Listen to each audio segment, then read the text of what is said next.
everyone, it's Deke. Today we're going to talk about Diablo IV's PvP zones, the Fields of Hatred.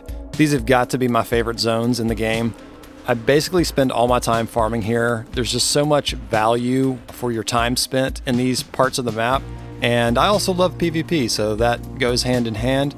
Today we're going to go over all of the things that you can do in the zones, how they function, what the rewards look like in here, and yeah, we're going to go through everything. So there are currently two PvP zones. Both are in the west of the map.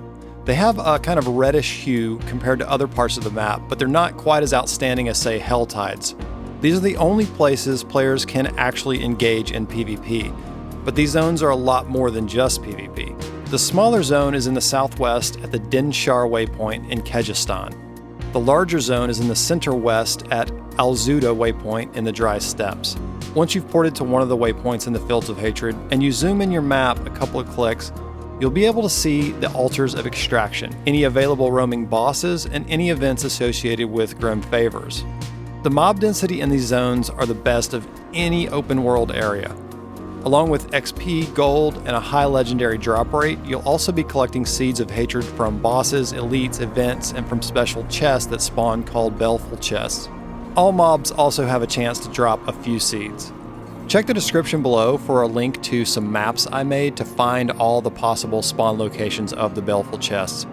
Okay, so in order to gain a usable currency with the Seeds of Hatred that you'll be collecting from all of the events and the mobs in these zones, you'll have to cleanse them at an altar of extraction. This takes around 30 seconds, but all players in the zone are alerted to this event, and you might be attacked and will have to stay alive until the extraction completes. You also have to stay inside this radius of red fog, or the extraction will also end. If you die at any time in the Fields of Hatred, you'll drop all of your seeds on the ground, but you can run back to where you died and pick them up if no one else gets to them first. That's because all seeds that drop in the zone from any means are able to be picked up by anyone. So even if you're in a party, the seeds are shared loot, so whoever grabs them first gets them.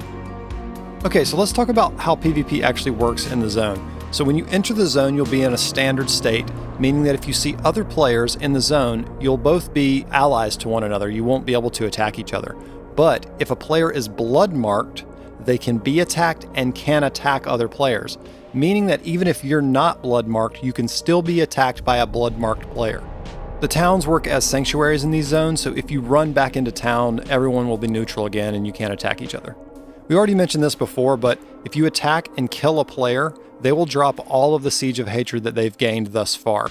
That's all they drop. They won't drop any gear, loot, gold, anything like that. So there's really no risk of losing anything that you gain in the Fields of Hatred except for the Seeds of Hatred. As you're killing players in the zone, you'll be gaining a stack of what's called Hatred's Chosen.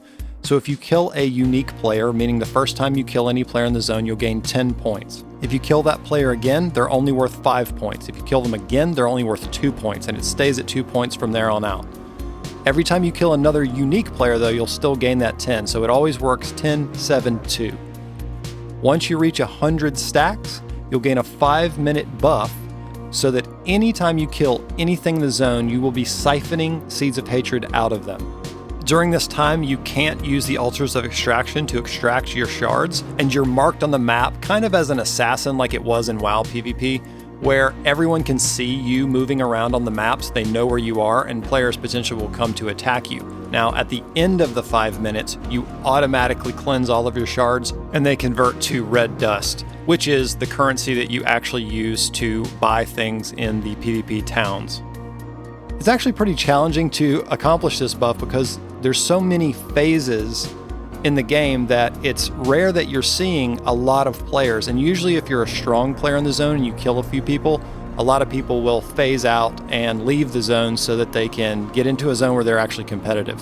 Speaking of phasing, there are several ways that you can manipulate how you function in these zones. For instance, if you go to your character select screen and you go to the options, then social, at the top of that menu, there are 2 boxes that you can either check or uncheck relating to crossplay. These settings allow you to see players that are on consoles or PC, depending on what you're on. So if you're on PC and you have these boxes checked, you're also going to see all of the console players. If you're on a console and you uncheck these boxes, you're not going to see players on PC. So Those crossplay settings have a great impact on the amount of players that you'll see in the zones.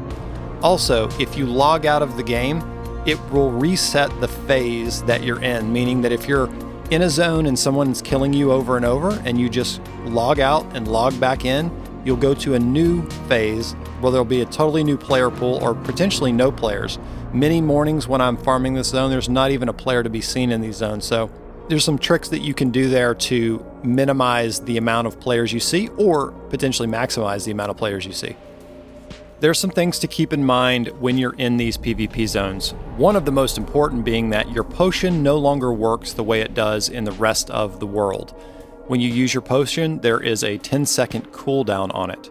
But you have some additional buffs when you're in these zones as well that alter the way your character works. For instance, after you kill a player, your cooldowns are reduced by 10 seconds. You also have additional bleed damage in the zone. There are a few bugs associated with partying. Say if someone is blood marked, usually what's supposed to happen if you invite someone is it gives them a request to also become blood marked.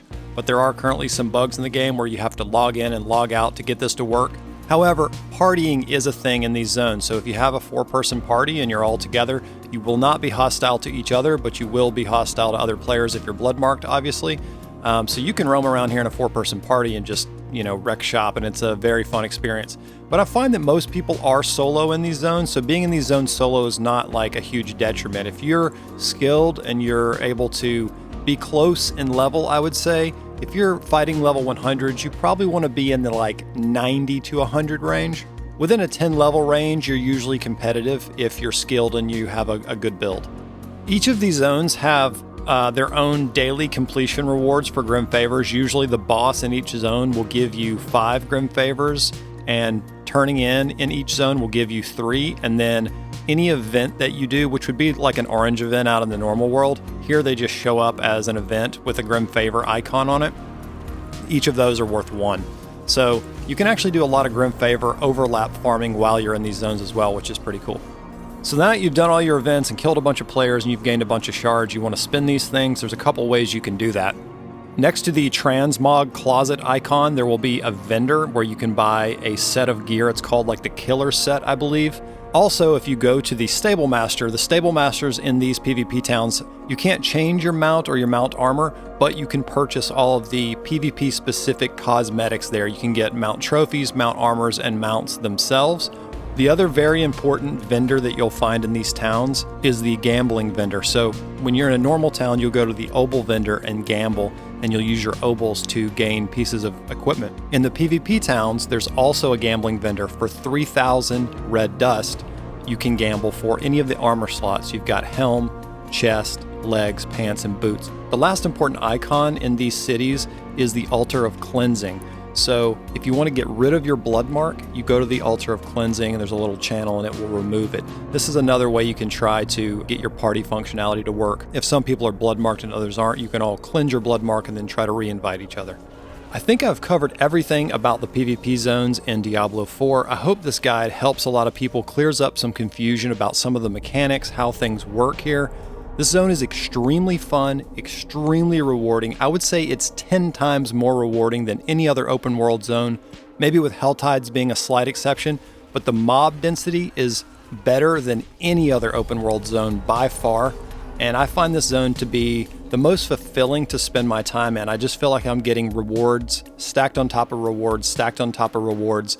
And if you enjoy PvP, you're going to get that added benefit. And if you don't enjoy PvP, you can do some of these tricks to change your phase to try and find a zone that has very few players in it, and then you can just go about your business farming. If you stay unblood marked, a lot of times you'll encounter other players who are also not blood marked, and you can just farm the zone and get all the rewards, and you don't have to do the PvP.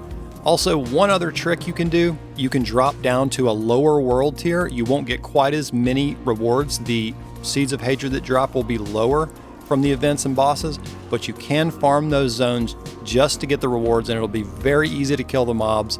Players in those zones won't be able to kill you, and you'll be able to get all of your rewards that way. I hope to see everybody in the Fields of Hatred. I hope this guide helped you a lot. Thanks so much. Please subscribe to the channel. We'll see you guys next time.